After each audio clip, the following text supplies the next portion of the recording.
Que Dieu nous bénisse. Amen. Je salue chacun de vous et je salue ceux qui certainement écoutent aussi en ligne. C'est vrai. Comment? Ça va? Je parle pas fort? Que Dieu soit loué pour la convention qui a eu lieu à Kouré. Le témoignage qu'on a eu, c'est que dans la simplicité, le Seigneur a répondu aux besoins de beaucoup. Il y en a qui étaient venus avec des questions. Ils n'ont pas eu le temps de les poser. Dieu a répondu. Même il y a des passages qu'on a dû lire, simplement parce qu'il y en a qui ont demandé que Dieu leur parle par ces passages-là. Il y en a qui ont dû parler chez eux à la maison des sujets, et puis ils arrivent là-bas. Tout ce qu'ils ont débattu dans la maison ont été exposés clairement comme si, au point ils ont demandé, mais est-ce que j'étais assis à côté d'eux quand ils parlaient? Mais l'Esprit de Dieu, il est avec ses enfants. Amen. Comme le roi de Syrie pouvait dire, mais qui est pour les Samaritains? De sorte que dans ma maison, ce que j'ai dit sur ma couche là, on rapporte ça là-bas. Quelqu'un a dû leur dire non. Personne n'est pour eux. Hein. Ils ont un prophète chez eux là-bas. Élisée, tout ce que tu dis dans ta maison là, Dieu le lui révèle. Alors il a décidé qu'on a attrapé Élisée pour le lui envoyer. Malheureusement, c'est Élisée qui les a attrapés pour donner au roi. Que Dieu soit magnifié, que Dieu soit exalté. Donc, c'est passé tranquillement. Et puis, la période de jeûne aussi a été très profitable à certains, tels que le frère Ruben, qui est au village, qui depuis des années avait des problèmes pour marcher, des problèmes de respiration et tout. Et on lui a prescrit tellement de médicaments, on a tellement acheté. Aujourd'hui, il a un lot de médicaments à son chevet qu'il ne prend plus. Amen.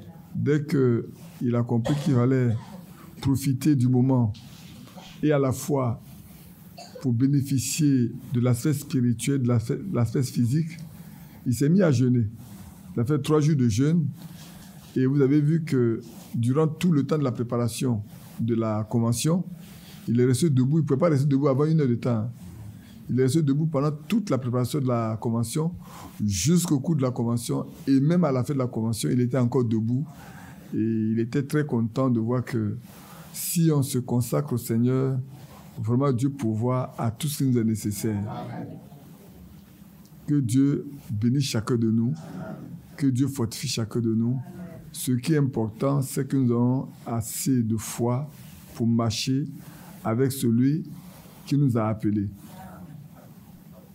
Personne n'a appelé personne. Il y a un seul qui est mort à la croix. Il y a un seul qui a connu une Gethsémanée. Il y a un seul qui a tellement souffert que les anges étaient obligés de descendre pour prendre soin de lui, pour le réconforter. Il y a un seul, comme quelqu'un disait, que le jour de la crucifixion, il y avait sur chaque arbre qui était à Golgotha, un ange qui était présent, qui demandait au Seigneur, donne un seul ordre. Nous allons tout renverser. Et c'est vrai que s'il donnait un seul ordre, tout aurait pu être renversé. Mais c'était le cas, il n'y avait pas de salut pour nous. Or, tout le monde en parlera pas aujourd'hui. Or, son objectif, c'était que nous nous soyons sauvés. Son objectif, c'est qu'il est venu racheter ceux qui étaient d'Abraham, ceux qui étaient des enfants d'Adam, qui étaient perdus. Il est venu pour les ramener à la maison. Et c'est une grâce pour nous de nous retrouver simplement dans sa présence et de bénéficier de sa présence. Ça, il faut reconnaître que le Seigneur a été de bout en bout à courir avec nous, même dans les sujets de prière, dans les moments de la ligne de prière. Dieu a fait certaines choses. Vous savez, la sœur est là, quelqu'un lui a confié un sujet de prière, il lui a donné le nom de personne. Moi, je ne savais pas, mais au moins je priais pour elle, j'ai cité le nom de chaque personne pour qui elle est présentée là. Le nom de chaque personne a été cité quand je priais. Alors que je ne savais même pas. Non, elle est là. La sœur est là, elle peut vous le dire. Le nom de chaque personne pour qui elle s'est présentée a été cité, sans que moi je sache que c'était ça. Et c'est hier, quand on était en train de parler, qu'elle a révélé.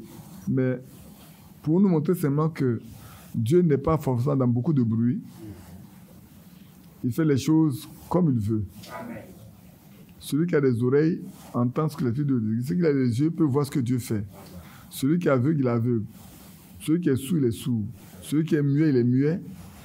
Mais nous, que nos cœurs soient ouverts et que Dieu puisse nous parler simplement pour que nous sachions faire sa volonté. Et comme nous le disions, peut-être nous allons continuer, on n'avait pas fini ce message, en quel temps nous sommes là. Vous savez, on n'avait pas fini, mais on devait passer de sujet en sujet pour répondre aux besoins de chacun, sans savoir pourquoi. Néhémie 9 a été lu à la demande, je lui ai dit son nom, de Stéphanie Aka. Aka, ta fille Stéphanie avait lu Néhémie 9, elle ne comprenait pas. Elle a dit, Seigneur, je vais à Kouré, je vais à la convention, que tu permettes que Pépé lise ça et qu'il explique pour que je comprenne ce que tu m'as donné de lire. C'est pour elle que ça a été lu. Et c'est dimanche matin qu'elle me suis levé, que j'ai eu à cœur de regarder Néhémie 9, de le sonder et d'en parler. Vous avez vu que j'ai traité 2 sujets à la fois. J'ai lu un autre sujet avant de venir lire Néhémie 9 également. Mais c'est parce qu'elle a demandé au Seigneur que ça soit ainsi pour elle, pour qu'elle comprenne. Et qu'elle est venue m'en parler. Elle dit qu'elle a compris maintenant. Donc chacun avait son besoin et Dieu est celui qui répond. Il y a un autre frère qui est venu avec beaucoup de sujets. Après, il a dit, les hommes posent des questions, Dieu répond par sa parole. Quand il m'avait dit, on doit s'entretenir, il n'y a pas de problème. Vendredi soir, vendredi après la première réunion, il a dit, les hommes posent des questions, Dieu répond par sa parole. J'ai dit Amen. Vendredi après-midi, quand on a fait le culte, il dit, les hommes posent des questions, Dieu répond par sa parole. Samedi, quand on a fini, les hommes posent des questions, Dieu répond par sa parole. Dimanche, quand on a fini, il dit, les hommes posent des questions, Dieu répond par sa parole. Je n'ai plus de questions à te poser. Dieu a répondu à toutes les questions avec lesquelles je suis venu. Oui, Dieu répond aux questions. Lui-même, il connaît les besoins de chacun de nous. Ce qui est dans nos cœurs, là, rien n'est caché devant lui. Nous le connaissons, nous on ne sait pas, mais il parle et il parle pour nous aider à faire sa volonté. Donc on va terminer certainement. Je ne sais pas si on va pouvoir finir ce matin. Si on ne finit pas ce matin, on va terminer cet après-midi. Et puis après, on va aborder un peu ce que j'avais dit, parlant des objectifs. Quelles sont nos motivations? Quels sont nos objectifs aujourd'hui? Qu'est-ce que nous visons et tout? En prenant des modèles qui ont existé dans la Bible, parce qu'il y a plusieurs modèles. Il y a ce que le Seigneur Jésus voulait, ce qu'il avait ordonné aux apôtres, que les apôtres voulaient. Et puis également, pendant tout ce parcours-là, il y a ce que certains croyants aussi ont recherché. Alors, chacun de nous va se demander quels sont ses objectifs en venant à la foi et en étant dans la maison de Dieu. Et c'est important que chacun s'asseye pour dire, mais qu'est-ce que je recherche en réalité? Qu'est-ce que je veux? Vous savez, je vous avais dit une fois, je ne sais pas si c'est ici, on était encore étudiants, et puis je connaissais un de mes condisciples, il avait doublé sa première année comme moi, et puis on reprenait. Alors qu'on marchait ensemble, il a dit, lui, il est chrétien aujourd'hui parce qu'il veut réussir. Mais s'il finit, il va se désengager, il va vivre sa vie normalement. J'ai dit, mais ce que tu dis, c'est très grave. Parce que Dieu ne sait pas ce qui est en toi. Et tu penses qu'il va te laisser. Il a échoué. Encore, il est parti dans une autre fac. Il a échoué. En ce temps-là, tu peux changer de fac à notre temps-là. Il a échoué. Il a dû aller en France. Après, je n'ai plus de ces nouvelles. Est-ce qu'il a réussi dans sa vie ou il n'a pas réussi dans sa vie? Mais un homme ne peut recevoir que ce qui lui a été donné depuis le ciel. Et ça, Jean-Baptiste l'a dit. Et c'est vrai. Et c'est réel. Si Dieu ne t'a pas donné quelque chose, ce n'est pas ici-bas que tu vas l'avoir. Ça, nous devons en être conscients et rester fidèles à lui pour que, quand Dieu donne une chose à quelqu'un, nous devons nous réjouir parce que c'est Dieu qui le lui a donné. Amen. Nos efforts ne peuvent rien nous apporter. Nos envies ne peuvent rien nous apporter si ce n'est que des ennuis. Nos convoitises, des ennuis. Mais ce que Dieu donne, il ne le fait sur aucun chagrin. Amen. Cela ne veut pas dire que nous sommes immunisés. Nous ne sommes pas immunisés. Nous avons des problèmes, nous avons des difficultés, nous avons des épreuves. Mais à travers les épreuves, Dieu vise un objectif certainement. Et nous avons toujours pris le cas de Job pour nous montrer que Job, Dieu l'a dit qu'il est intègre. Mais cependant, Dieu n'était pas totalement satisfait. Il a fait passer par les épreuves jusqu'à ce que Job même sache qu'avant il a entendu parler de Dieu, maintenant son œil l'a vu. Quand quelqu'un déclare que son œil a vu Dieu, c'est qu'il est arrivé vraiment au bout. C'est qu'il est arrivé vraiment au bout. Que chacun de nous puisse faire cette expérience-là et que nous plaisons au Seigneur. Amen. Donc, on va se tenir debout, lire encore notre Daniel 9, le verset, je crois, on avait le verset 1 jusqu'au verset 6, et puis on reviendra lire dans Apocalypse chapitre 22. On lira seulement le verset 11 cette fois-ci. On ira seulement le verset 11 cette fois-ci, et puis ensuite parler du point qui restait, et on va évoluer avec les éléments qu'il faut pour dire, mais quel doit être, si on est dans cette période-là, dans cette phase-là, quel doit être notre comportement à nous face à ces choses dont on nous parle, dont la Bible nous parle. Donc, on va juste se contenter de lire ce qu'on a déjà lu dans Daniel, chapitre 9. On le sait, on va le lire simplement, pour nous rappeler ce qui a été auparavant.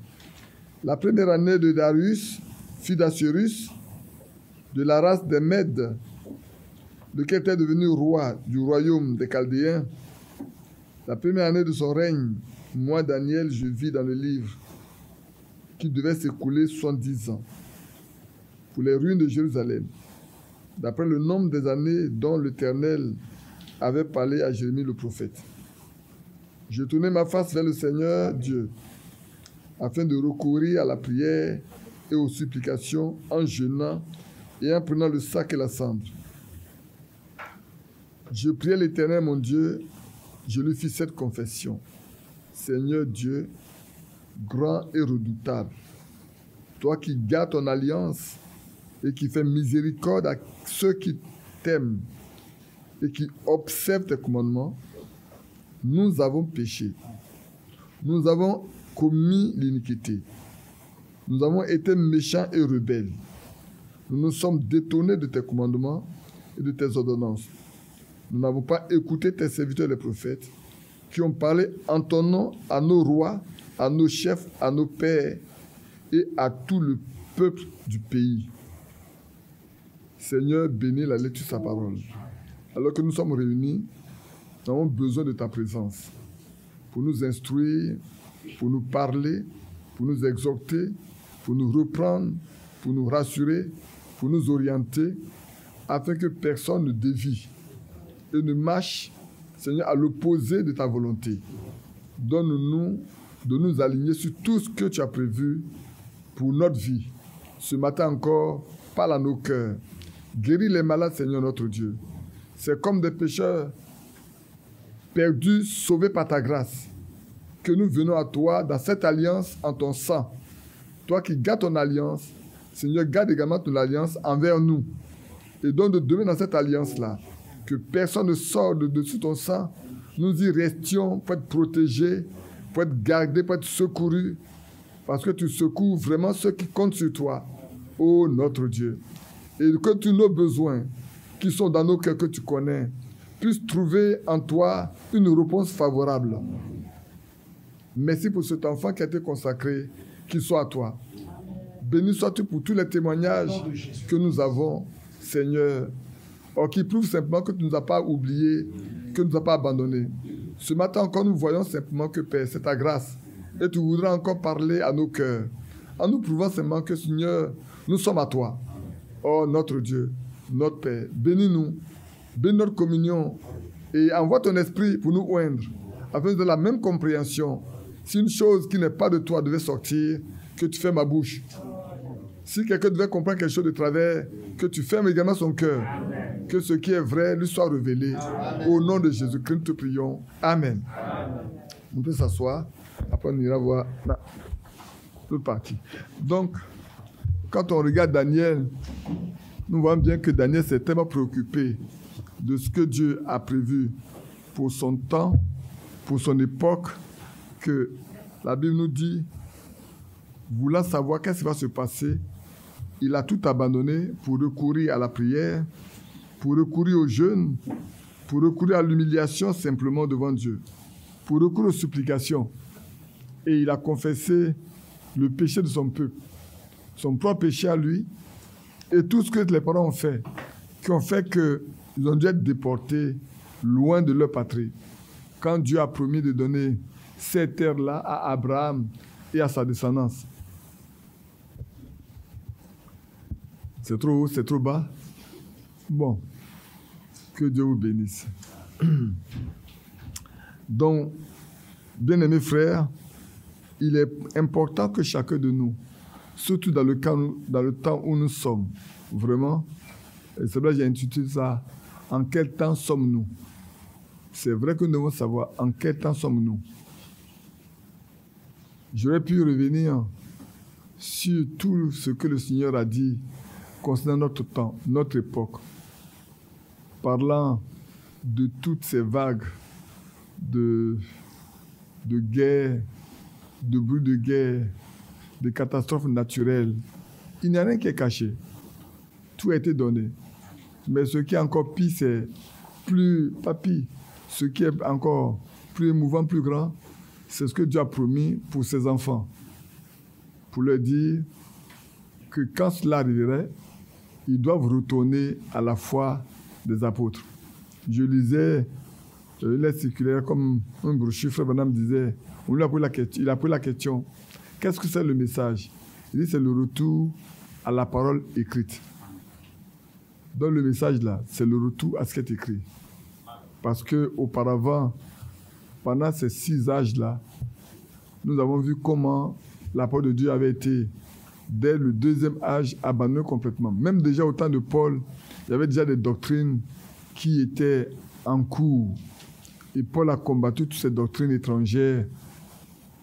Il a été même méprisé, on ne le comprenait pas, c'est tout à fait normal. Celui qui veut vivre pieusement, il doit s'attendre à ce qu'il soit persécuté.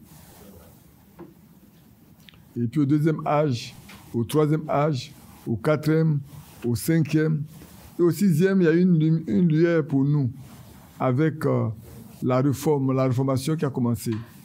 Et cette lueur nous a permis d'en arriver jusqu'au 7e âge pour voir vraiment, avec tous les réveils qui ont eu lieu, pour que nous parvenions à la vérité. Malheureusement, c'est le lieu de le dire, s'il y avait encore 50 ans devant nous, s'il y avait encore 100 ans devant nous, je dis, nous serons pires que les catholiques. Nous serons pires que les religieux. Chez eux, il y a des règles qui ont été préétablies. À moins que quelqu'un se lève au milieu de nous, qu'il préétablisse aussi les règles, comme les religions, pour mettre des garde-fous. Or, personne, je crois, ne va accepter ces éléments-là. Ça, c'est très clair que personne ne va accepter qu'on lui mette des garde-fous. Et chacun ira de son côté avec ce qu'il croit. On va être plus divisé que les autres ne le sont. D'ailleurs, même maintenant, nous sommes beaucoup plus divisés. À forte raison, s'ils doivent encore des années devant nous. Nos petits-enfants, nos petits-enfants qui viendraient seraient complètement déroutés et puis ils vivront plus que la religion. Mais Dieu fait grâce, nous croyons. Nous croyons que l'enlèvement aura lieu très, très, très bientôt, de sorte que cette catastrophe-là ne nous atteindra pas. Que son nom soit vraiment loué. De ce qu'il nous a donné de vivre dans ces temps. Et tout se rassemble au fur et à mesure pour que nous voyions effectivement que nous sommes à la fin des temps. J'insiste surtout sur ces lois de l'homosexualité qui inondent tous les continents, qui inondent tous les pays.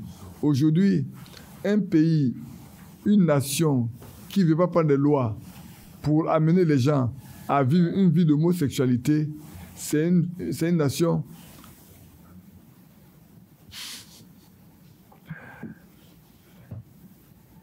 elle dort bien quoi. Tu dors pas, on te réveille, tu dors pas. Mais tu ne veux pas écouter. est un pays qu'on pourrait dire hors la loi. Tout pays qui ne veut pas prendre les lois pour légaliser, pour officialiser l'homosexualité, c'est un pays hors la loi. Et la fois dernière, j'écoutais au Vatican ceux qui s'occupent de la doctrine et la loi, qui eux s'opposent à l'homosexualité.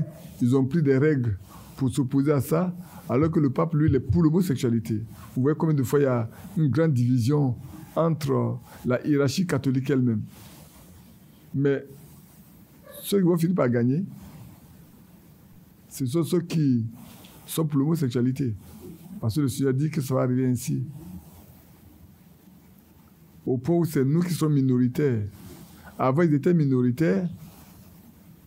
Aujourd'hui, c'est nous qui sommes devenus hors la loi. Et sachez que ceux qui vont être très persécutés, ce n'est pas les autres religions. Hein. Ils vont finir par adopter progressivement. Et c'est ceux qui connaissent le message seuls qui vont rester purs et qui vont être persécutés. Et même c'est au milieu de nous que beaucoup vont dénoncer. Parce qu'aujourd'hui, vous ne pouvez pas me dire qu'il n'y a pas d'homosexuels au milieu de nous. Dans le message là, vous ne pouvez pas dire qu'il n'y a pas d'homosexualité au milieu de nous. Puisqu'il y avait des pédophiles au milieu de nous. Il y a des sodomites au milieu de nous. Moi, j'en connaissais. Mais comme on a toujours dit, on a un ventre très profond. On prie pour ces personnes-là, que Dieu leur fasse grâce. Amen. Que Dieu nous aide à faire que nous soyons des chrétiens. Amen. Vraiment de vrais chrétiens. Amen. Non pas des gens qui sont des chrétiens de nom. C'est pour ça que j'aime bien dire que nous sommes des fils et des filles de Dieu. Amen. Parce que le mot chrétien là, c'est vraiment galvaudé tellement que souvent, quand tu es chrétien, tu dis oh, les chrétiens on connaît. Oh, Michel, on connaît ça. Et vous voyez où on en arrive aujourd'hui? Avant, on respectait les chrétiens. Maintenant, on ne respecte plus celui qui se dit chrétien. Parce qu'il est devenu vulgaire comme tous les autres. Que Dieu nous donne le secours. Allons lire dans Apocalypse chapitre 22. Et puis, on va continuer sur le dernier élément qu'on n'a pas du tout développé. Et pour venir dire, mais comment nous devons vivre si nous sommes à cette époque dont nous parlons là. Il y a juste le verset 11 cette fois-ci. Que celui qui est injuste soit encore injuste. Que celui qui est souillé se souille encore. Et que le juste pratique encore la justice. Et que celui qui est saint se sanctifie encore. Voici, je vais bientôt, et ma rétribution est avec moi pour rendre à chacun selon son œuvre. J'ai ajouté cette fois-ci le verset 12 pour montrer quelle est la rétribution des 4 groupes de personnes que vous voyez là. À chacun, Dieu lui donnera ce qu'il mérite. L'injuste qui continue d'être injuste, et on l'encourage à être plus injuste. Le souillé, il est encouragé à se souiller davantage. Parce que ce n'est pas le moment où on doit avoir des simili. C'est le moment où on doit avoir une ligne directive, une ligne rouge de séparation entre ceux qui veulent vivre mal et ceux qui veulent vivre correctement selon la Bible. Et on a parlé de l'injustice, on a parlé des souillés, on a parlé également des justes, mais on n'a pas parlé des sanctifiés. Parce qu'il leur a dit que ceux qui sont saints continuent eux aussi de se sanctifier encore. C'est vrai. Nous allons parler un peu de la sanctification. Quoiqu'on en a parlé longuement quand on a parlé de 1 Thessaloniciens 5, 23. C'est pas vrai? Pour que nous apprenions à nous sanctifier vraiment. Et tous les aspects de notre être, depuis l'âme, l'esprit et le corps. Et ici, la Bible nous dit que celui qui est saint se sanctifie encore. Et le Seigneur pouvait dire au Père quand il priait, il dit, sanctifie-les par la vérité, car ta parole est la vérité. Donc le Seigneur a prié pour ceux qui sont saints. Je parlais avec ma belle famille, j'étais avec Jean-Claude, sa femme, qui sont très catholiques. Et alors, je lui ai dit, vous n'êtes pas saints. Il dit, si. Je vous n'êtes pas saints, vous êtes péchés. Il dit, non, si. Il dit, mais si c'est le cas, récitons, je vous salue Marie. Alors, on a resté ensemble, je vous salue Marie. J'ai dit, mais vous êtes pécheurs jusqu'au jour de votre mort, et Marie doit continuer de prier pour vous jusqu'au jour de votre mort. Il dit, non. Il tend vers la perfection. Il dit, mais non. Vous ne tendez pas vers la perfection. C'est pas ce que la Bible dit. La Bible dit que depuis que le Seigneur est mort, il nous a amenés à la perfection une fois pour toujours. Alors, montons. Je n'étais pas parti malheureusement avec ma Bible. Montons. Prenez votre Bible, nous allons lire. Là, on va me prendre 2 Bibles. Il y a une Bible africaine et puis une Bible Tob. Ah oui. C'est pas qu'on m'a dit. J'ai vu. Il y a une Bible africaine. Au niveau catholique, il y a une Bible africaine et puis la Bible Tob. Les expressions qu'on utilise à l'intérieur ne sont pas les mêmes dans les 2 Bibles. Comme nous, on a également Louis II, Darby, Scofield, Saint-Martin, Roi Jacques, Osteval, et tout. J'ai contrôlé tous ces éléments-là. Il y en a qui sont à quelque chose près identiques, il y en a qui sont assez divergentes, c'est vrai. Mais dans une même église, dire que dans une même église, il y a 2 Bibles. Une Bible africaine et une Bible, la Bible Tob. On connaissait la Bible Tob, on a entendu parler de la Bible Tob. Mais là, j'ai lu moi-même la Bible africaine. Je l'ai lue. Vous ne pouvez pas, les choses ne sont pas dites de façon distincte, comme ça, apprécier vraiment le sens de ce qui est dit. C'est des mots choisis. C'est des mots choisis pour vous donner, de ne pas bien comprendre ce qui est dit. Mais si vous prenez le dictionnaire, le mot là, il n'est pas clair. Donc, quand j'arrive là, je lis et je ramène ça à ce que nous on connaît pour expliquer. Et je leur ai dit, bon, voilà, quand on parlait des saints, moi je dis, est-ce que chez vous il y a des saints? Quand on n'est pas mort, on n'est pas encore saint. Il dit, mais tu ne peux pas être saint quand tu es vivant. Je dis, ah bon. Alors, on va prendre la Bible. Je t'ai toujours dit que moi, je ne lis que ce qui est dans la Bible. Prenons 1 Corinthiens, chapitre 1. Prenons 2 Corinthiens, chapitre 2. Prenons Éphésiens. Prenons Philippiens. L'apôtre Paul a tout écrit aux saints qui sont. Vous voyez, non? Pourquoi sont-ils saints? La Bible dit, nous avons été sanctifiés par la parole, par le sang et par le franc du corps de Jésus. Vous prenez Hébreu, vous prenez Romains, vous prenez Jean 17, la sanctification se trouve à ce niveau-là. Il y a chaque élément qui nous sanctifie. La parole nous sanctifie, le sang nous sanctifie et l'esprit nous sanctifie. Donc, c'est des gens qui sont vivants, qui se sont repentis, qui se sont convertis, qui sont nés de nouveau, qui peuvent être sanctifiés par la parole de Dieu. Là, elle était surprise, elle s'est arrêtée, elle faisait comme ça. J'ai dit, on n'a pas fini, on va continuer de parler parce que cette fois-ci, j'ai décidé de parler de Dieu avec vous jusqu'à ce que je ne vais pas laisser les membres de la famille mourir sans que je ne vous dise la vérité. Alors je lui ai dit, tu sais, la petite Agnès a vu son père en enfer dans les années 98, alors qu'il était encore vivant. Et maintenant, c'est en 2019 qu'il est décédé. Et il me dit en bas, il dit, ben oui. Donc, prenez garde. Ce n'est pas le fait d'aller à l'église, ça ne vous sauve pas. Aucune religion ne sauve. Quand tu vas monter là-bas, ce qu'on va te demander, qu'as-tu fait de cette parole-là que je tiens dans ma main? Qu'est-ce que tu as fait de ça? Et j'ai dit, tu sais, dans votre église, si vous ne faites pas ce que les apôtres ont fait, vous êtes en dehors de la volonté de Dieu. Dans n'importe quelle église, même dans le message, si on ne peut pas faire comme les apôtres ont fait, on est en dehors de la volonté de Dieu. Parce que le Seigneur a choisi les apôtres et les actes des apôtres ne sont pas les actes, sont les actes du Saint-Esprit au travers des apôtres. Les épîtres C'est pour ça que l'apôtre Paul peut dire que si même maintenant il descend pour enseigner une autre chose que ce que nous vous avons enseigné, qu'il soit maudit. Donc on ne peut pas faire autrement que ce qui a été enseigné dans les épîtres, dans les actes et dans les évangiles. Donc on est tenu aujourd'hui de rester collé à la parole de Dieu écrite. On est tenu. Et notre absolu doit être cette parole écrite. Alors pour revenir à ce passage dont nous parlons tout à l'heure concernant ceux qui sont saints, ce sont ceux qui ont rencontré le Seigneur, qui sont nés de nouveau et qui ont été sanctifiés. Alors, vous pouvez faire le lien rapidement avec Matthieu 25.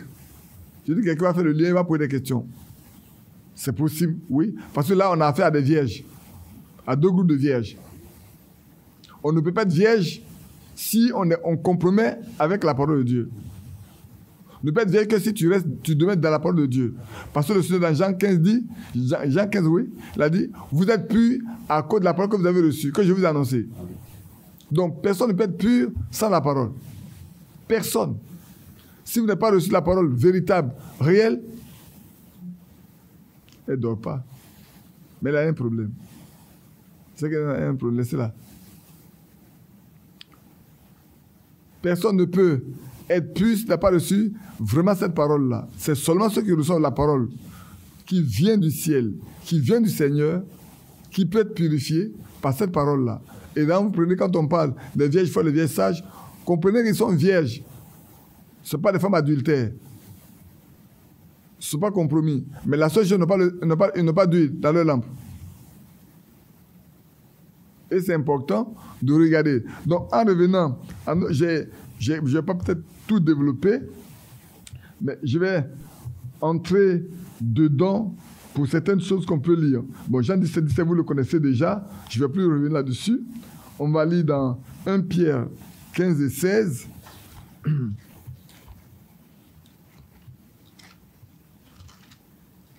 Bien-aimés, alors que nous lisons ces choses, je voulais faire une précision. Ce n'est pas une récitation des versets bibliques. C'est une mise en garde pour chacun de nous. Pour dire, on arrive à une époque où chacun de nous doit s'arrêter pour dire, je suis de quel groupe? Amen. J'appartiens à quelle catégorie de personnes? Il y a deux grandes catégories. Ceux qui sont justes ne peuvent que se sanctifier. Ceux qui sont injustes ne peuvent que se souiller. Dans les grandes quatre groupes, vous voyez là, prenez ça en deux blocs. C'est tout simplement. Si tu es juste, tu ne peux pas vivre d'injustice. Tu ne peux que... Et ta justice vient de qui? Ta justice vient de Christ. Amen. Tu reçois la justice qui vient de Christ. Et si tu reçois la justice qui vient de Christ, tu ne peux pas marcher autrement que comme Christ a marché. Amen. Tu ne peux chercher à faire que la volonté du Père. Donc tu ne peux marcher qu'avec la parole de Dieu. Et donc laisser te sanctifier par la parole de Dieu, par son sang et par son esprit. C'est pour ça qu'il est important de savoir, frère, à quelle catégorie d'hommes nous sommes. Dans Malachie 3, il est bien montré qu'il y a deux grands groupes. Il y a ceux qui servent et ceux qui ne servent pas. Et ici également, quand vous regardez bien, seuls les justes et les saints vont servir Dieu. Les injustes et les cieux ne vont pas servir Dieu. Donc, il est question que chacun de nous se demande lui-même, s'assure lui-même. C'est le temps. Ne disons pas que nous tous allons vivre à l'enlèvement, c'est faux. Ça, je le dis encore, nous qui sommes là, et ceux qui viendront peut-être demain, rien ne dit que chacun de nous vivra jusqu'au jour de l'enlèvement. Il y en a qui vont dévancer. Mais s'ils doivent dévancer, nous devons être heureux de savoir que tu es parti après avoir marché avec le Seigneur ici-bas. Que tu lui as été agréable. Amen. Que tu as reçu dans ton cœur le témoignage. Nous voulons un témoignage, c'est vrai, mais le témoignage de Dieu est plus grand. Amen. Et ça, c'est important que chacun de nous le sache, pour que nous ne sortons pas vides. Vous savez, on me disait, ça avant-hier, j'ai parlé de Victorine, mais c'est hier matin. Je vais vous faire rire un peu, on va sortir. Il y a souvent quand des choses difficiles arrivent, il faut qu'on parle un peu des choses qui font rire un peu avant de venir aux choses sérieuses. Alors, elle dit, papa, je ne savais pas que tu étais une star. Je dis, c'est vous qui me négligez. Hein? Moi, je suis une grande star, vous ne savez pas? Elle dit, mais quand ils arrivent là, on me regarde. On dit, mais il y a un serviteur de Dieu qui est en Côte d'Ivoire là. Tu lui ressembles, hein? Oui, c'est le frère Badi. Et puis quelqu'un dit, mais le frère Moulin m'a dit, mais tu ne sais pas si c'est sa fille? Ah! Mais attends, mais on a cru voir la soeur Brigitte ici. La frère Brigitte, on dit qu'elle est décédée. Mais quand je regarde là, depuis ici là, je regarde, la soeur Brigitte est décédée. Mais quand je regarde, c'est pas la soeur Brigitte qui est assise là? Non, c'est sa fille. Ah, d'accord.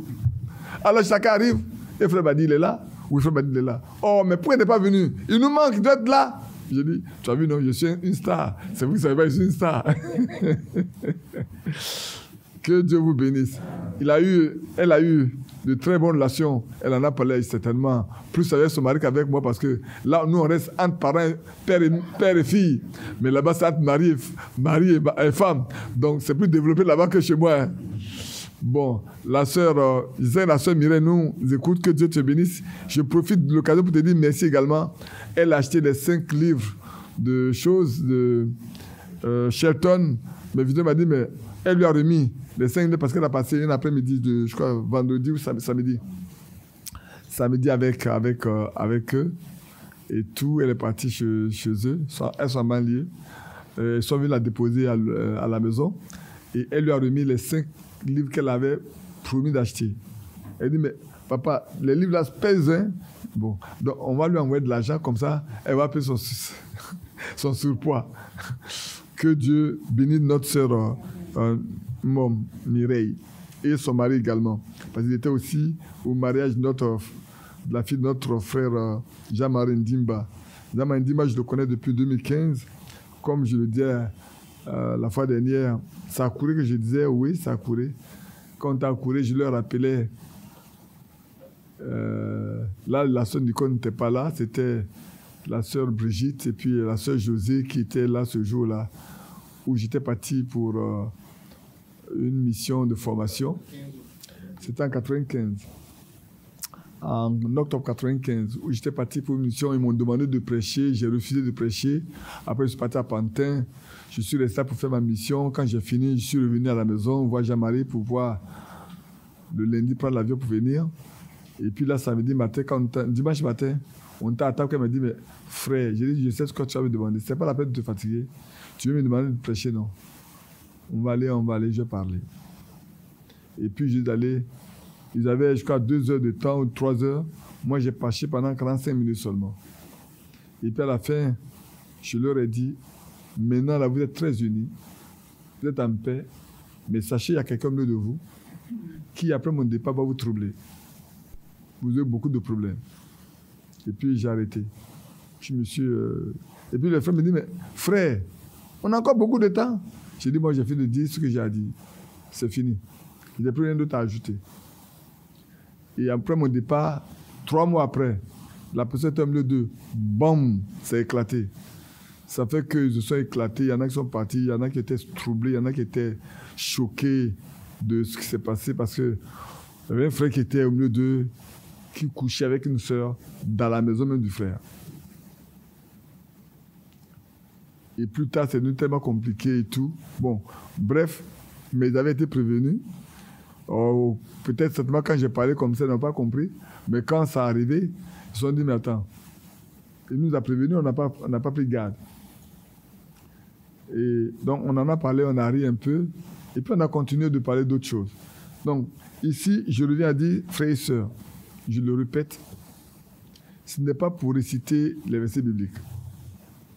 Ce n'est pas pour faire croire qu'on sait parler ou on sait prêcher. C'est ça là. Je vous demanderai de rentrer à la maison et de vous asseoir tranquillement chez vous à la maison.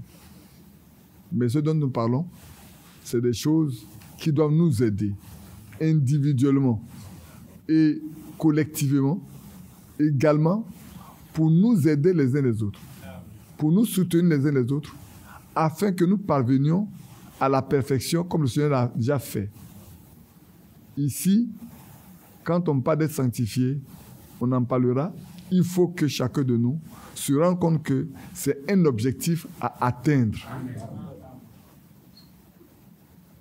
Il faut sortir du péché, il faut sortir de la médiocrité spirituelle, il faut sortir de la haine qui peut rentrer dans votre cœur, il faut sortir, peut-être j'en parlerai, mais il faut que je le dise maintenant, il faut sortir du fait qu'on peut trier. Le chrétien ne trie personne. Amen. Le chrétien n'a pas trié. Vous savez, le jeune, l'un des jeunes, jumeaux, les jeunes là, le jumeau il est venu me voir après le mariage.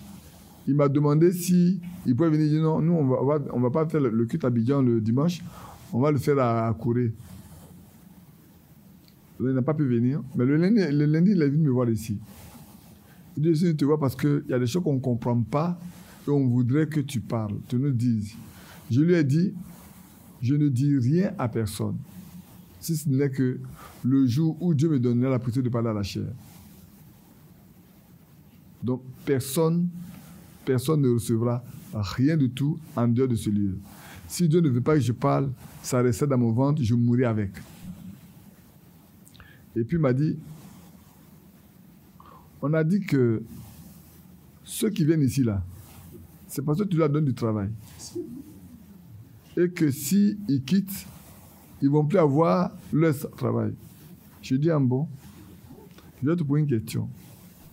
Le frère Acré Herman, garde les voitures avec toi de là-bas, non? Il a dit oui. Il dit, mais il travaille où? Il dit, c'est chez moi. Il dit, mais il travaille chez moi depuis que ma femme est venue. Il dit oui. Est-ce qu'il t'a dit qu'une fois je me suis assis avec lui pour faire pression sur lui? Il dit non. Et tu sais, je n'ai aucun pouvoir de faire pression sur la foi de qui que ce soit. Amen.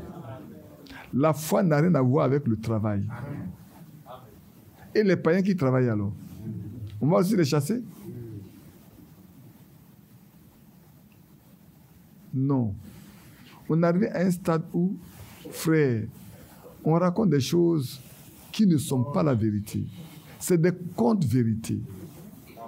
Comment on peut aller au ciel? Non, je ne vais pas dire mensonge. Je sais, mais j'appelle ça conte-vérité.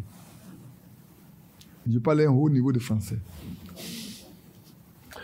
Alors, comment on peut prétendre aller au ciel quand on dit des choses qui ne sont pas vraies et qu'on les fait passer pour vraies? Et on crée dans le cœur des gens de la haine. Moi, ça me désole. Ça me désole énormément. Alors, il me dit, Pépé, tu as quel âge? Il a dit 20 ans, tu vois. Tu es même plus petite. Tu es tellement petite que tu m'appelles Pépé, j'accepte. Il dit, mais et les réunions des enfants, là, elle va avoir lieu. Amen. La réunion des enfants aura lieu.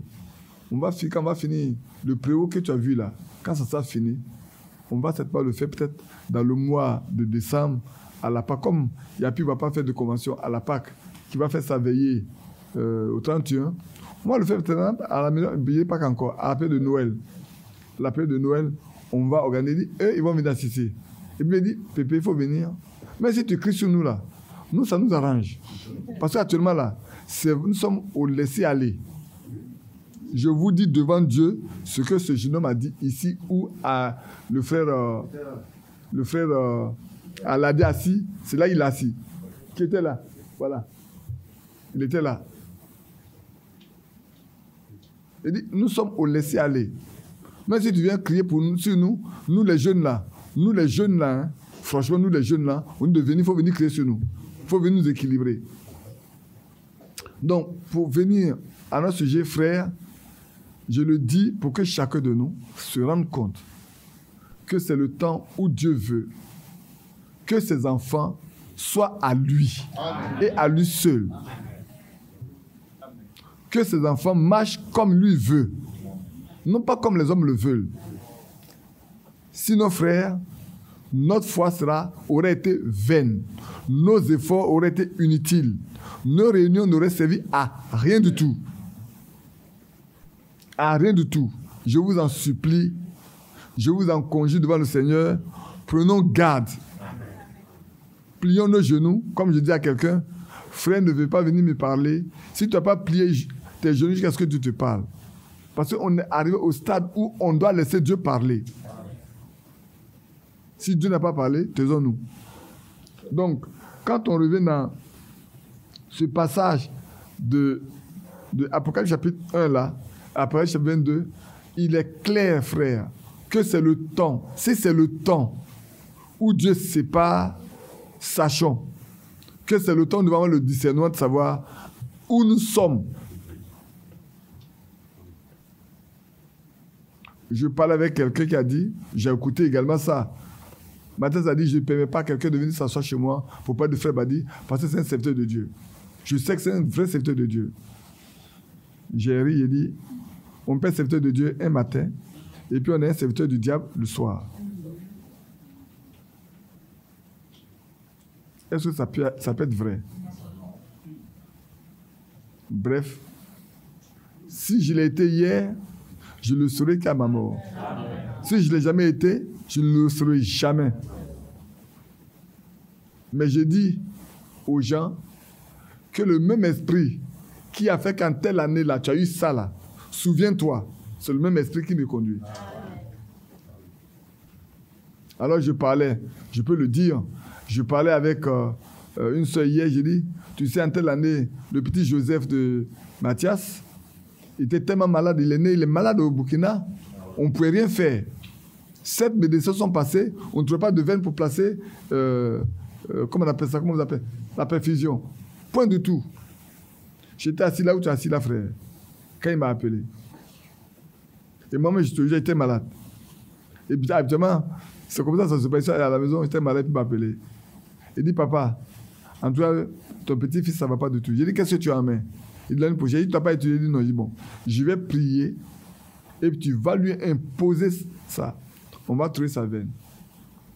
Il ne vous pas devant le Seigneur, Mathias est vivant, vous pouvez lui demander. J'ai fini de prier. Il s'est caché, il est parti tranquillement. Or, il y a une infirmière qui le surveillait, qui observait son comportement. Quand elle est arrivée, il a déposé le mouchoir sur l'enfant. Il a dit, je te l'impose au nom de Jésus-Christ. Et puis, il s'est retiré. Et puis, il y a un médecin qui a quitté là-bas. Il a dit, mais vous n'arrivez pas à moi. Je vais regarder. Tac, il arrive là.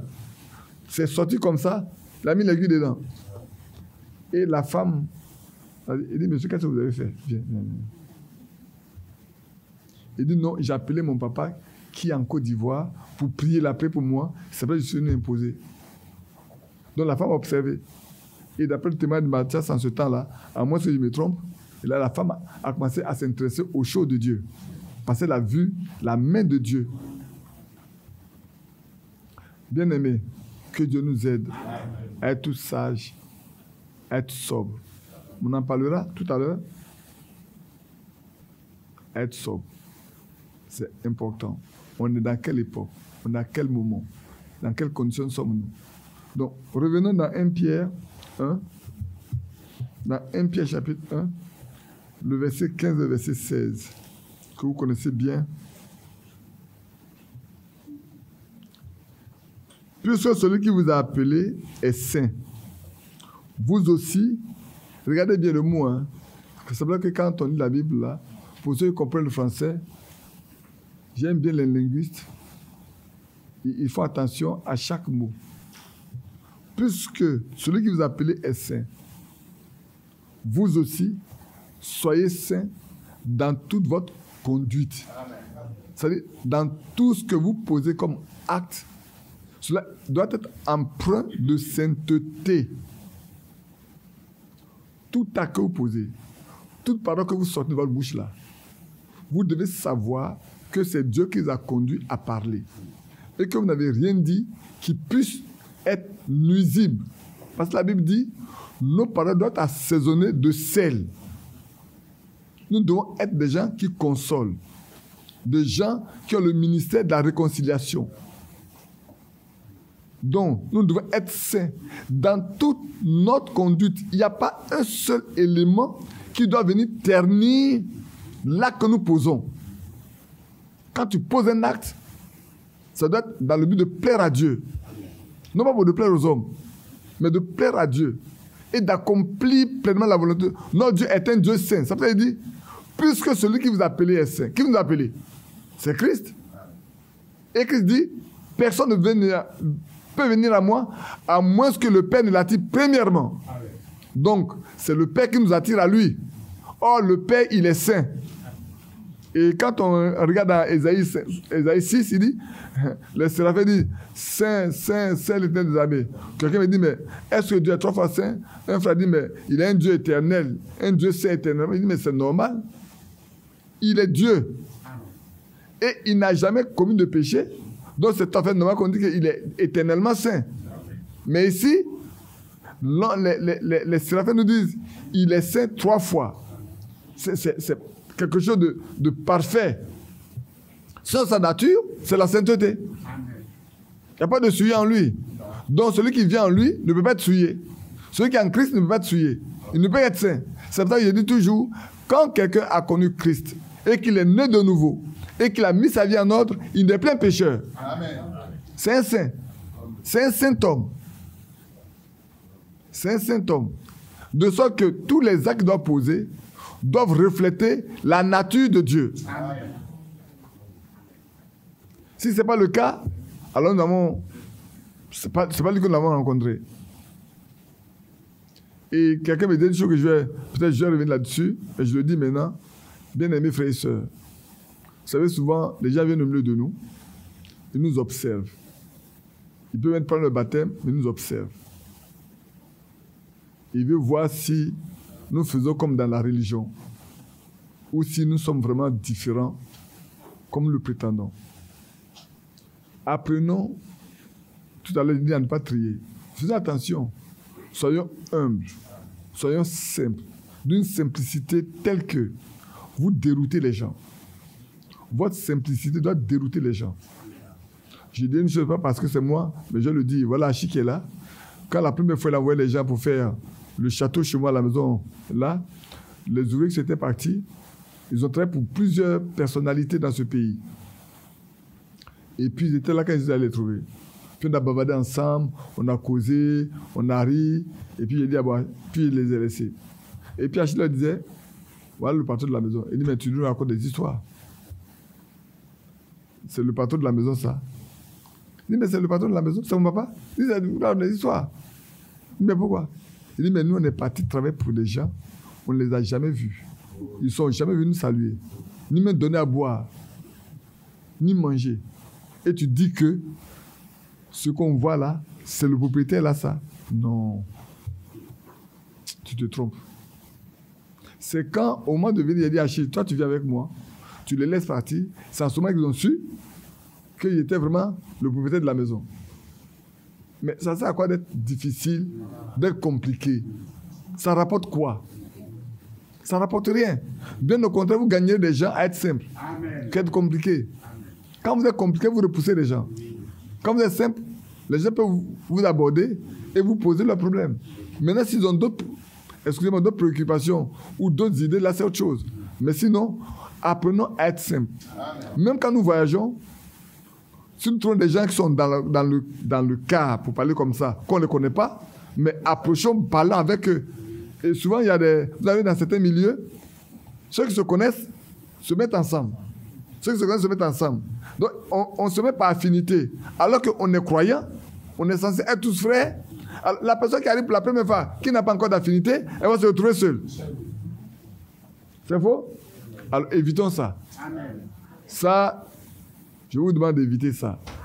De sorte que la personne qui vient au milieu de vous ne soit pas frustrée d'avoir été mise à l'écart. Parce que, comme vous ne la connaissez pas, on la laisse dans son coin. Non, non, non. Prenez tout le monde autour de nous, mettons nos bras autour de nos frères, autour de nos sœurs, et puis mais parlons ensemble. Même si c'est un païen qui est venu, on ne sait pas si notre comportement ne va pas l'amener au Seigneur. Notre simplicité, notre manière de nous conduire, notre manière agréable d'aborder les gens peuvent amener d'autres personnes même à croire et à accepter le Seigneur alors qu'ils sont venus pour la première fois au milieu de vous. Le frère Yapi me parlait d'une situation au village là-bas. La femme a pris le baptême à son mari. Son mari passait là, et puis elle a entendu, il a vu bien le lieu, et puis il a entendu prêcher, puis il est rentré pour s'asseoir. 2 fois. La troisième fois, elle a invité sa femme. Sa femme n'était pas contente. Elle est venue et puis elle a dit, on n'a qu'à sortir. Moi, j'ai écouté qu'à la fin. Mais vous savez que sa femme a pris son baptême avant lui. Et puis un matin, ils arrivent là, et c'est le frère Yeboum qui fait une introduction simple. Sans savoir que la dame catholique, là, il a commencé par parler de Marie, de Joseph, de ceci, de cela, sans savoir de quoi il est question. La femme s'est mise à pleurer. La femme s'est mise à pleurer dans l'église. Elle a pleuré, et puis à la fin, quand elle est sortie, elle dit, je vais prendre mon baptême. On dit, non, mais comme il n'y a pas beaucoup de personnes, il dit, non, moi je vais prendre mon baptême. Et puis à la maison, il a dit à son mari, mais donc tout le temps là, tout ce qu'on a fait là, c'était faux. Et puis on ne savait pas. Donc on était en train de se perdre comme ça, on donnait tout, on se fatiguait, on pensait que c'est vrai, alors que c'est faux. Vous voyez comment Dieu fait les choses? C'est de la simplicité, frère. Soyons simples. Je venais là tout à l'heure, quand on m'a dit comment on doit se comporter, mais nous devons apprendre. Sinon, n'apprenons pas. Prions le Seigneur. Amen. Prions le Seigneur qui nous donne cette nature de simplicité. Amen. Prions. Parce que si on veut apprendre là, on n'y arrivera pas. Mais si lui nous donne, alors ça c'est une nature normale. On va vivre ça simplement sans effort. Donc, en revenant à notre passage, puisque celui qui nous a appelés est saint, nous aussi, excusez-moi de le mettre comme ça, soyons saints dans toute notre conduite. Selon qu'il est écrit, vous serez saints, car je suis saint. Et si vous invoquez comme Père celui qui juge selon l'œuvre de chacun, sans favoritisme, conduisez-vous avec crainte pendant le temps de votre séjour sur la terre. Amen. Bien-aimés, c'est le temps de savoir que la sainteté doit être notre nature. La sainteté doit être notre nature. Nous devons être saints en tout. En pensée, en parole, en acte, nous devons être saints. Nous laisser transpercer par la parole de Dieu qui sanctifie. Vivre uniquement la parole de Dieu. Veiller sur nos actes. Dieu Seigneur, aide-nous, afin que tout ce que nous posons comme acte soit empreint de crainte de Dieu. Amen. Parce qu'un jour, nous serons à rendre compte devant lui. Ce n'est pas un homme, mais à lui qui connaît toutes choses. Si nous prenons Hébreux 12 également, prenons Hébreux 12. Oui, prenons Hébreux 12. Là, ce passage, j'aime bien ça. C'est un passage que j'aime tellement bien. Hébreux 12, c'est un passage que j'aime tellement bien. Je sais que vous aimez aussi ce passage, Hébreux 12, 14. J'aime bien ce passage-là.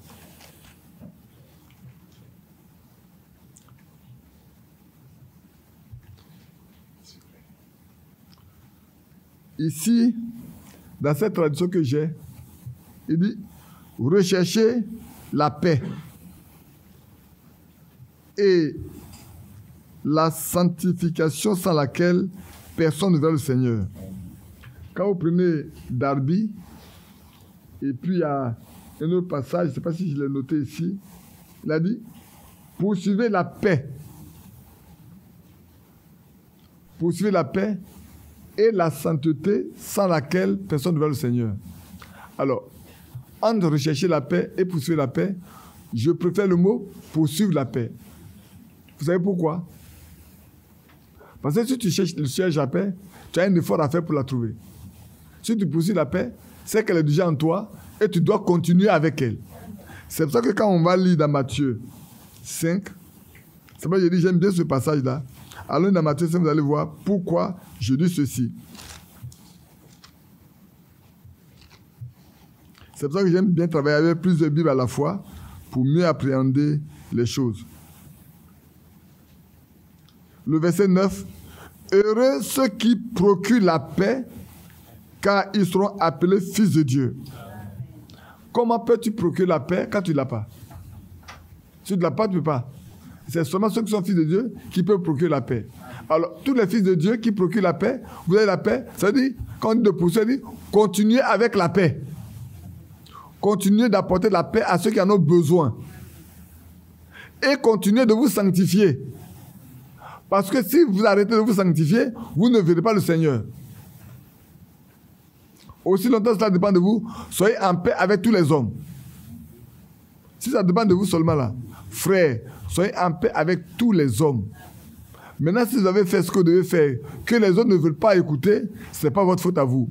Je vais voir le frère Achille, on a un litige, je vais lui demander pour qu'on fasse la paix. S'il ne veut pas faire la paix, qu'est-ce que je peux faire? Je ne peux pas. J'aurais fait la démarche qu'il faut, mais comme je ne peux pas aller plus loin que ça, il faut 2 personnes pour faire la paix. Il faut 2 consentements pour que la paix soit. Comme pour se marier, il faut 2 consentements pour que le mariage ait lieu. Comme on dit, il y a un contrat, il faut que 2 consentements s'unissent pour qu'il y ait un contrat. De même, dans la paix, il faut que les 2 cœurs soient d'accord pour que la paix existe. Amen. Et dans le foyer, ça je vais insister là-dessus, mes bien-aimés frères et sœurs, prenons garde à nous-mêmes. Le premier lieu où ces choses doivent se manifester, c'est dans la maison des enfants de Dieu. Amen. Si l'homme et la femme ne peuvent pas se mettre en paix, ils ne peuvent pas apporter la paix aux enfants. Vous ne pouvez pas apporter la paix aux enfants. Vous allez tourmenter les enfants. Vous ne pouvez pas apporter la paix autour de vous non plus. Parce que c'est chez nous seulement qu'on va voir qu'il y a toujours des palabres, des histoires, à ne pas en finir. Nous qui sommes censés être aujourd'hui on appelle les ambassadeurs de paix. Nous sommes censés être les meilleurs ambassadeurs de paix. Nous sommes plutôt les distributeurs de troubles.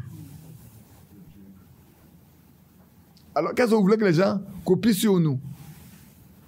Qu'est-ce qu'ils peuvent copier de nous? Ils ne peuvent rien copier, ils ne peuvent rien tirer de nous. Ils ne peuvent rien avoir.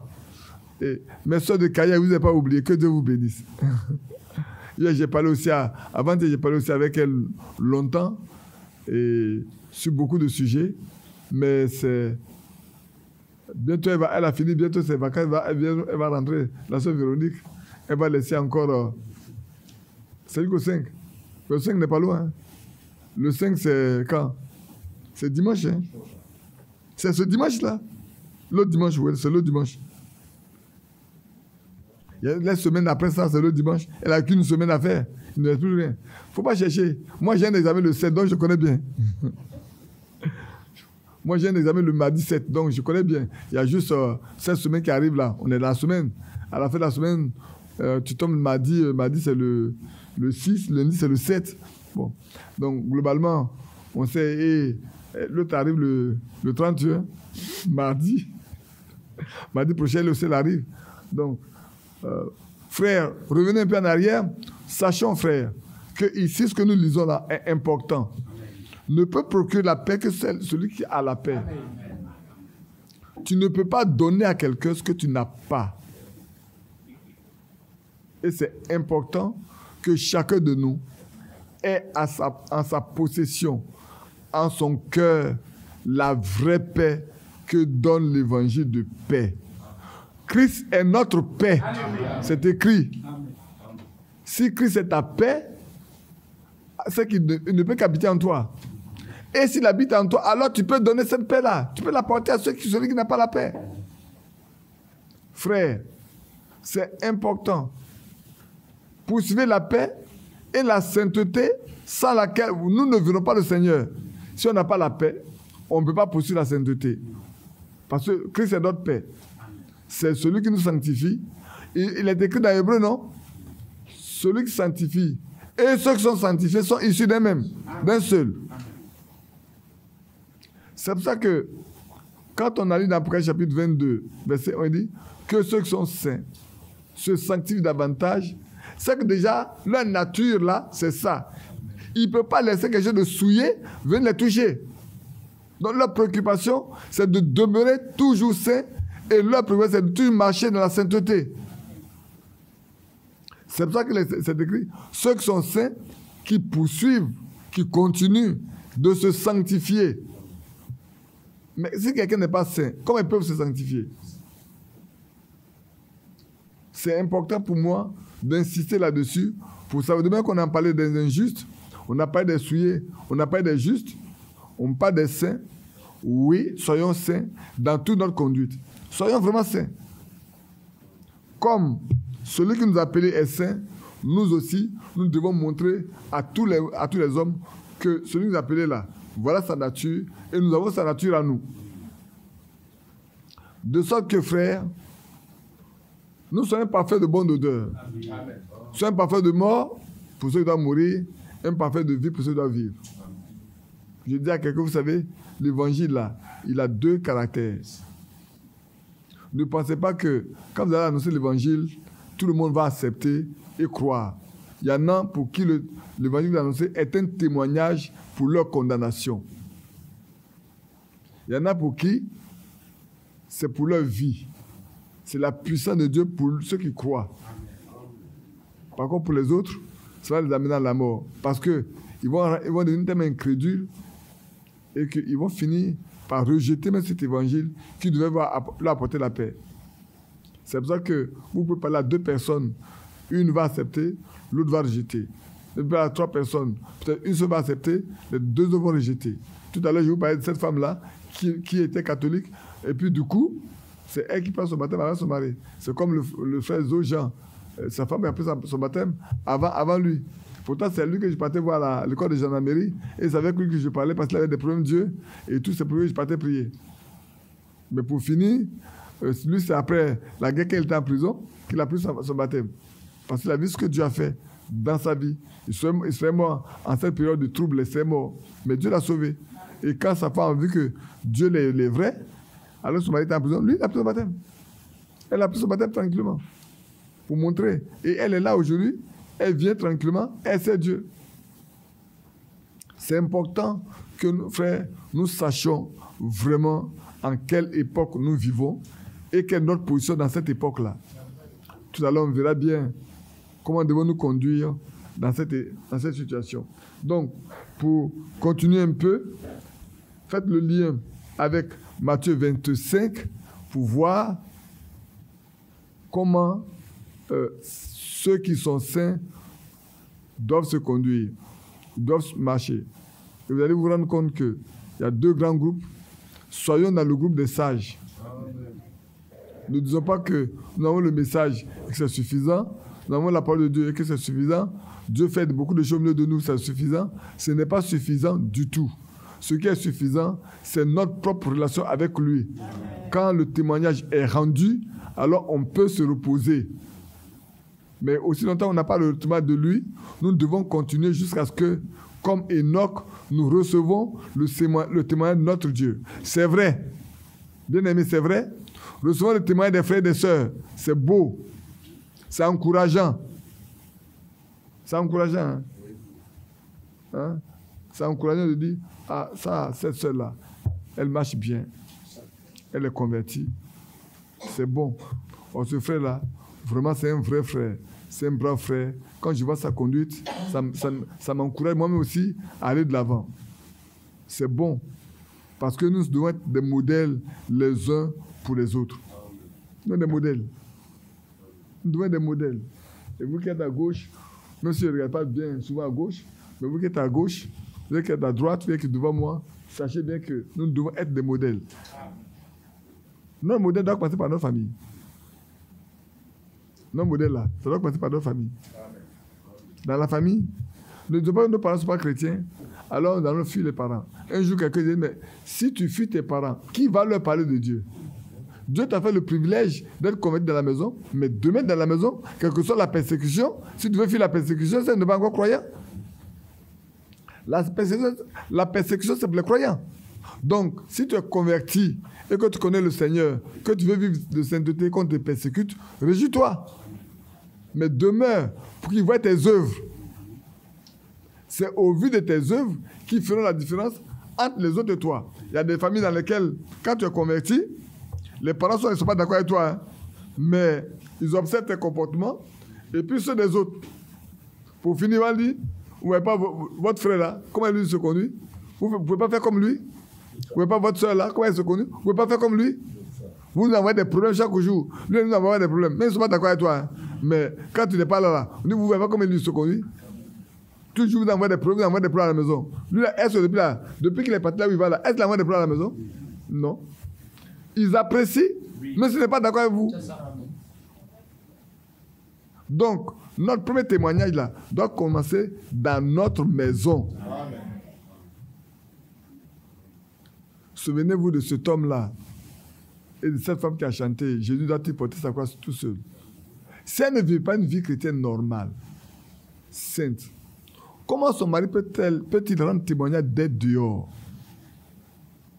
Comment son mari aurait eu le courage d'amener même les gens qu'à la maison, sachant que s'il arrive à la maison avec ses amis-là, sa femme peut le honir. Frère, je peux prendre l'envers également. Hein. Prenons l'envers. Là, c'est la femme qui est tellement convertie à la maison, alors son mari peut rendre témoignage, alors qu'il n'est pas converti. Prenons l'envers.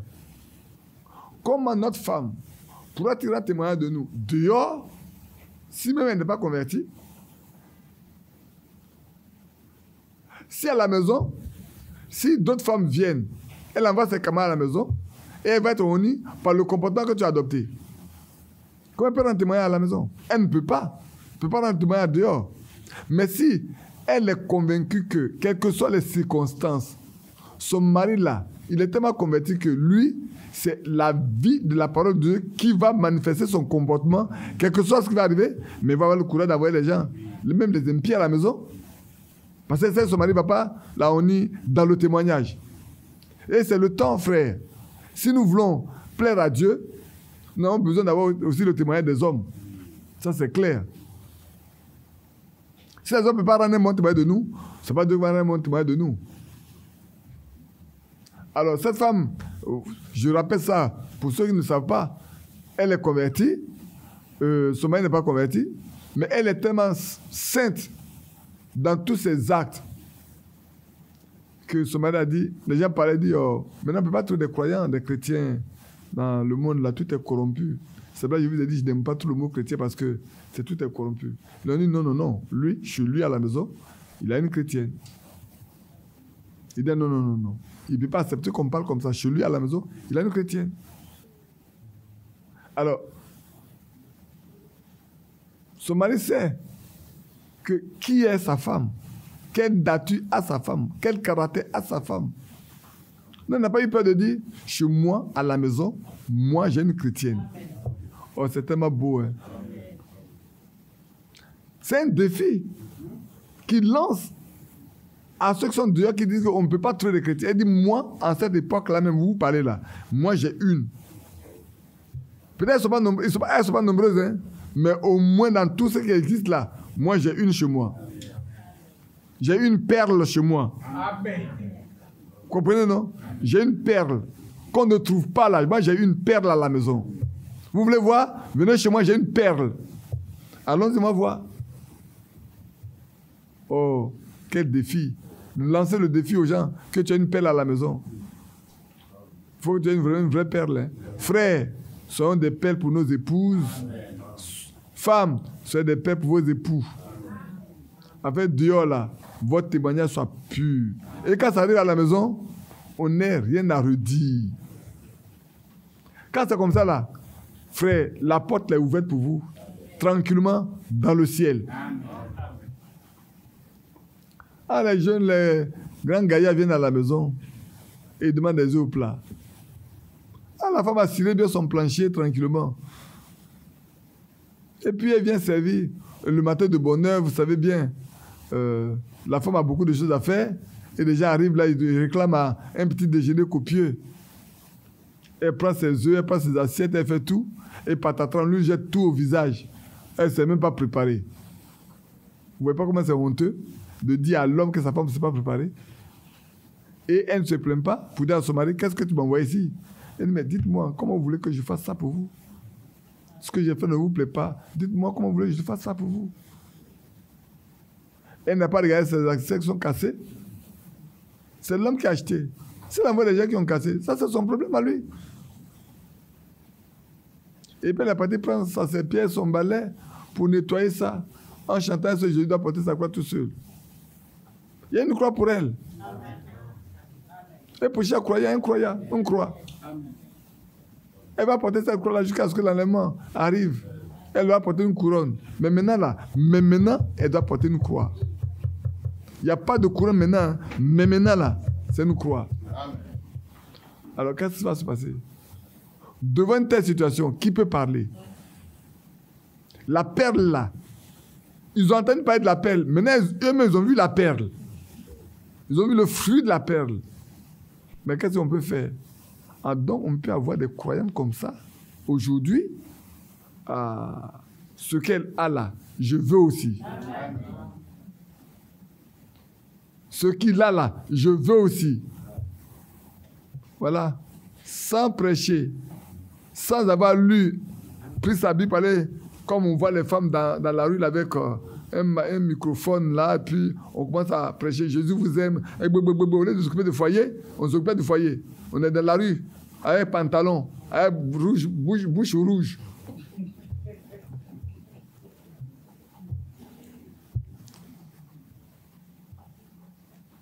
Elle a gagné, je crois que c'est 3 personnes, non?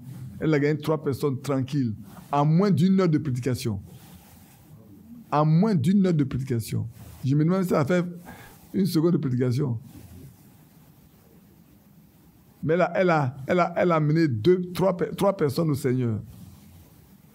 Et non pas 3, 4. Parce que son mari même aussi a donné sa vie en même temps.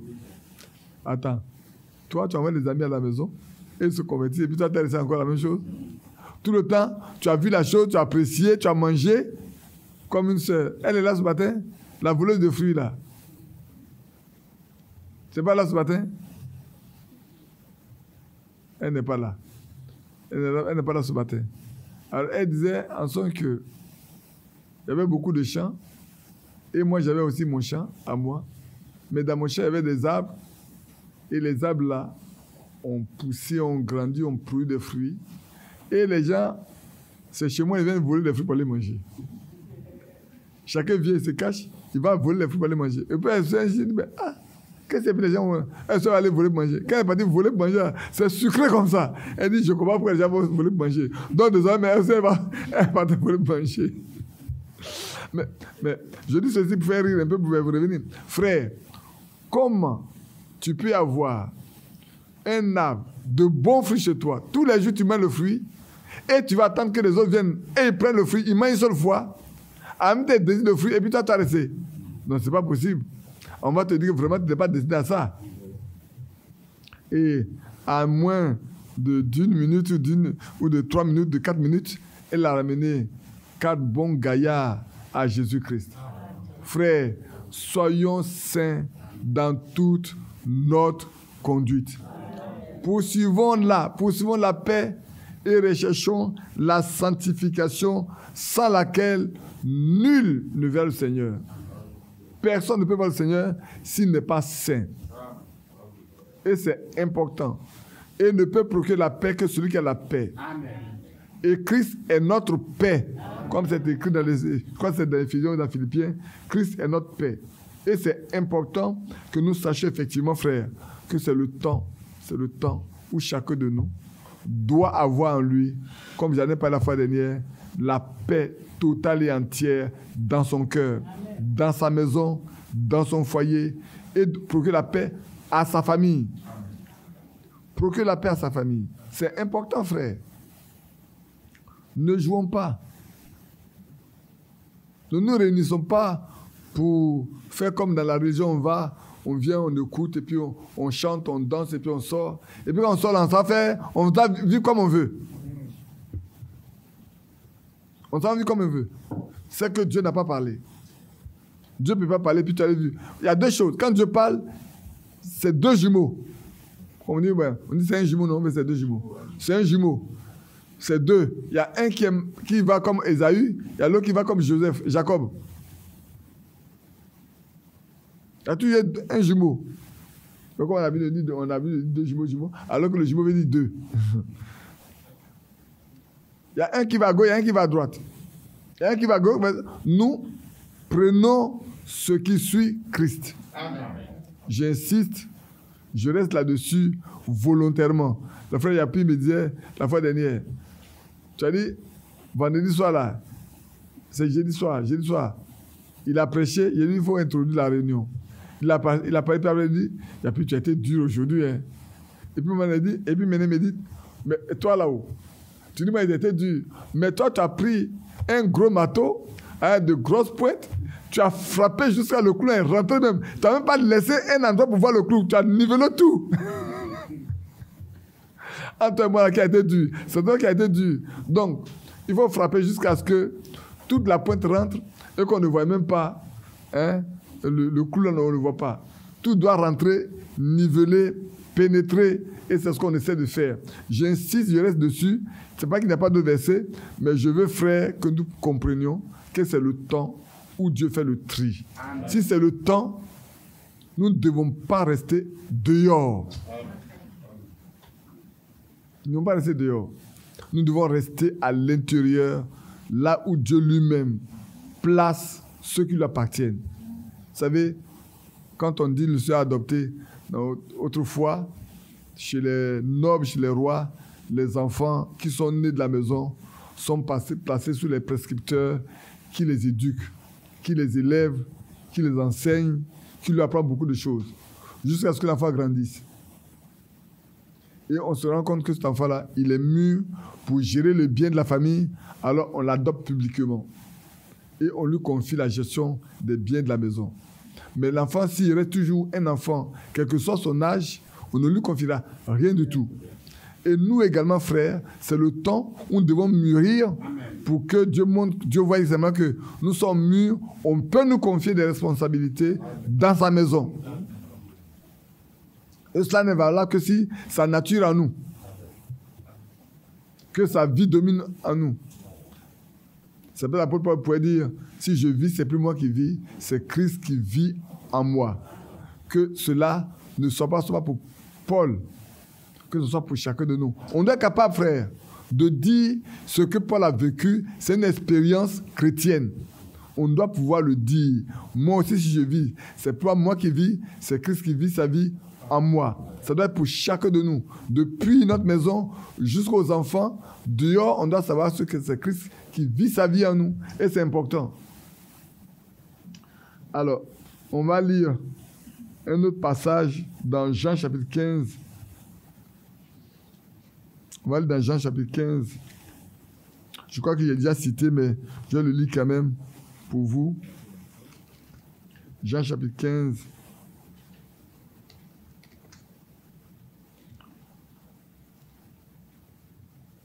C'est le verset 3. Je lis avec le verset 1. Je suis le sceptre et mon père le vigneron. Tout sarment qui est en moi et qui ne porte pas de fruits, il le retranche, et tout sarment qui porte du fruit, il les monte afin qu'il porte encore plus de fruits. Si quelqu'un est une branche attachée à Christ et qu'il est stérile, il va être coupé et jeté au feu. Mais si c'est une branche attachée à Christ, qui vit de la sève, de la vie qui est en Christ, il doit produire des fruits. S'il produit des fruits, on va encore tailler de la bonne manière pour que toutes les branches inutiles là tombent, tout ce qui peut l'empêcher de produire des bons fruits, afin que la sève demeure correctement intense en cette branche-là, pour que cette branche produise des fruits, que tout le monde voie que Christ habite en lui. Amen. Parce que frère, comment saura-t-on que Christ habite en nous si on ne produit pas des fruits dignes de Christ? Quand on parle du fruit de l'esprit, c'est par là qu'on sait. Hein? Il dit d'abord c'est en vous aimant les uns les autres qu'on reconnaîtra que vous êtes mes disciples. On va en parler tout à l'heure. C'est vrai, et on en a parlé pendant tout le temps où on a parlé de ce que, quand on a parlé de 2 Pierre et tout, on a parlé de la foi, de la vertu, de la connaissance, de la patience, de la tempérance, de l'amitié fraternelle et de l'amour. N'est-ce pas? Et on a tellement dit que c'est en nous aimant les uns les autres, de façon claire et nette, sans hypocrisie, qu'on reconnaît que nous sommes enfants de Dieu. Un enfant de Dieu ne peut pas mépriser quelqu'un. Ce n'est pas possible. Même si c'est un païen, il ne peut pas le mépriser. Un enfant de Dieu ne peut pas mépriser un autre. Sinon, le Seigneur aurait méprisé tout le monde. Hein? Oh, il a dit, soyez parfait comme votre Père Céleste est parfait. Il fait lever son soleil sur les bons et sur les méchants. Il va tomber sa pluie sur les bons et sur les méchants. Mais il a déterminé un jour où il va juger les vivants et les morts. Un jour viendra où tu seras jugé pour tous les actes que tu as posés, pour toutes les paroles vaines que tu auras prononcées. Donc maintenant, le temps est venu où, frères, nous devons savoir que si nous sommes attachés à Christ, nous devons produire des fruits qui montrent que nous sommes attachés à Christ. Ce n'est pas les fruits. Et le Seigneur dit, c'est à leurs fruits vous les reconnaîtrez. Je parlais à quelqu'un, il dit, mais frère, est-ce qu'on peut produire, parler sur un mauvais arbre et puis que des bons fruits? Non. Ce n'est pas possible. Tu peux pas aller sur un bon arbre là, et puis tu as cueilli des mauvais fruits. Et puis sur un mauvais arbre, tu as cueilli des bons fruits. Vous avez un bon oranger qui est bien là, et puis vous allez accueillir des citrons dessus? Non. Vous n'aurez que... À moins que ce soit greffé. À moins que ce soit greffé. Mais la vraie branche ne produira pas de citron. Il va produire ce qui est de la nature, de l'arbre. Alors, excluons ce qui est du greffage. On n'a pas de greffe, point du tout. Et puis, on va regarder là. Il y a un citron. C'est un vrai oranger, ça. On ne peut pas trouver un citron sur un oranger. Ce n'est pas possible. On ne peut que trouver de l'orange sur l'oranger. Et frères, soyons ce que Dieu a fait de nous. Je crois que ce n'est pas en vain que Dieu nous réunit pour nous parler. C'est pas en vain. C'est pour que nous tous nous parvenions à être semblables à lui. Vraiment être semblables à lui. Alors je poursuis dans la même chose. Tout sarment qui est en moi et qui ne porte pas de fruits, le retranche. C'est lui qui le retranche. Hein? Et tout sarment qui porte de fruits, il est monde afin qu'il porte beaucoup de fruits. Déjà, vous êtes purs à cause de la parole que je vous ai annoncée. Amen. Donc, demeurez en moi et je demeurerai en vous. Comme le sarment ne peut de lui-même porter de fruits, s'il ne demeure attaché au sceptre, ainsi vous ne pouvez pas non plus, vous ne le pouvez pas non plus, si vous ne demeurez pas en moi.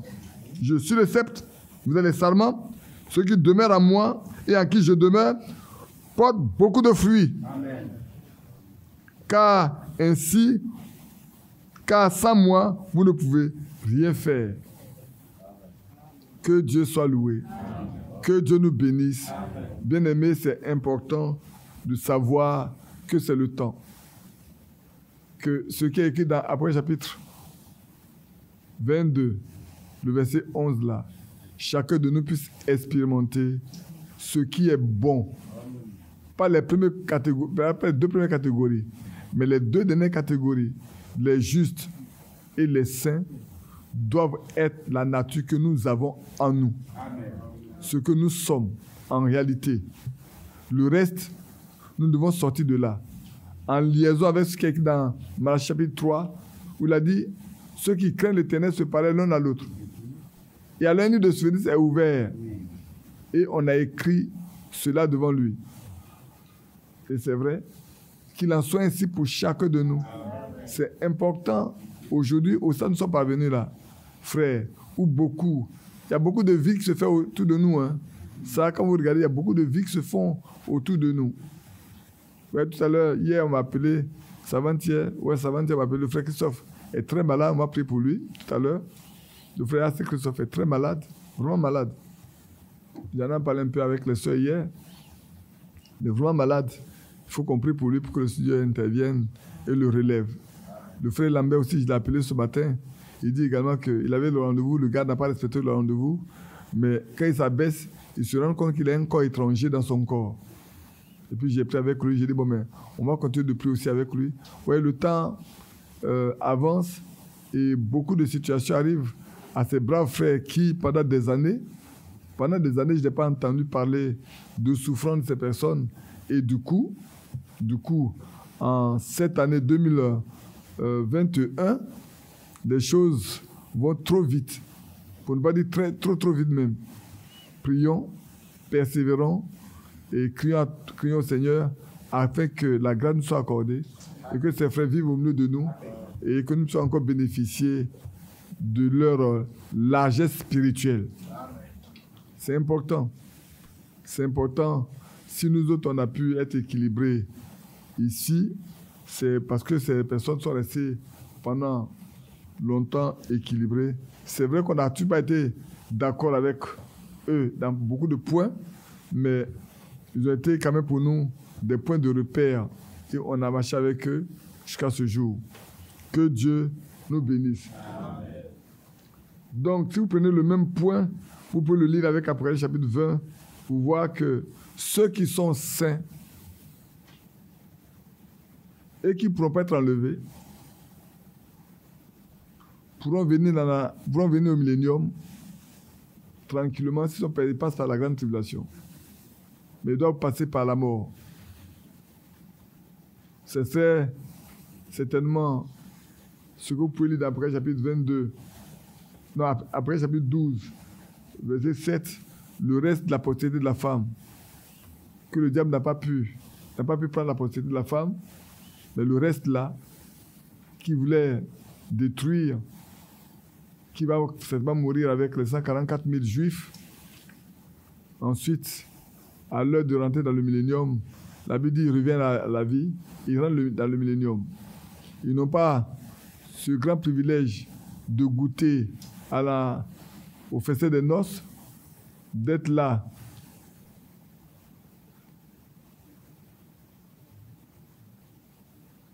Ils n'ont pas le privilège d'être à la table du roi et de la reine pour manger ce mets succulent qui est servi pendant ce temps que nous avons au niveau du millénium, pendant la période du millénium, non, pendant la période des festins de noces, mais ils viennent à la vie, ils rentrent dans le millénium simplement. C'est pour ça que souvent quand on parle, il y en a qui disent, si je ne peux pas t'enlever, que je viens dans le millénium, je dis, et dans la paix, tu n'as pas pu servir Dieu. C'est dans la méchanceté, dans la dureté, dans la grande persécution de pouvoir servir Dieu. Il faut demander au Seigneur de te faire grâce, que tu ailles dans l'enlèvement. Malheureusement, plus le temps avance, je vais vous dire une chose, plus le temps avance là, plus il y a une dégradation des conditions de vie spirituelle de beaucoup. Hein. Peut-être que vous ne savez pas, mais il y a une vraie dégradation de la vie de certaines personnes que j'ai connues au début de ce message-là. Aujourd'hui, c'est vraiment honteux. On ne peut pas tout dire à la fois ici, mais c'est vraiment grave. Que Dieu se fasse grâce. Et je ne crois pas que les choses vont s'améliorer avec le temps. Bien au contraire, les choses vont s'empirer et ils ne pourront vraiment prétendre que si ce n'est que ceux qui appartiennent à ce petit troupeau. À ce petit troupeau seulement. Souvent les gens disent, ceux qui viennent chez toi, ils viennent de dire que ceux qui viennent ici prier avec moi, souvent tout s'est enlevé. Rien ne le dit. Non, point du tout. Mais moi, ma prière, que chacun de nous soit enlevé. Ça, c'est ma prière. Et ma prière de tous les jours, c'est que vous connaissez, vous grandissez dans la connaissance du Dieu vivant. Et que vous soyez agréable. Et chaque jour, je dis, Seigneur, ne me permets pas d'aller seulement m'asseoir pour parler, pour dire que j'ai une grande connaissance de ce... Non. Donne-moi ce qui est utile à chacun de nous pour que nous soyons parfaits devant toi. Ça, priez pour moi dans ce sens-là. Fait que quand nous réunissons, ce soit Dieu qui nous parle pour nous amener à la perfection, pour faire ce qui est agréable à lui, pour accomplir ses desseins. Que Dieu nous bénisse. Amen.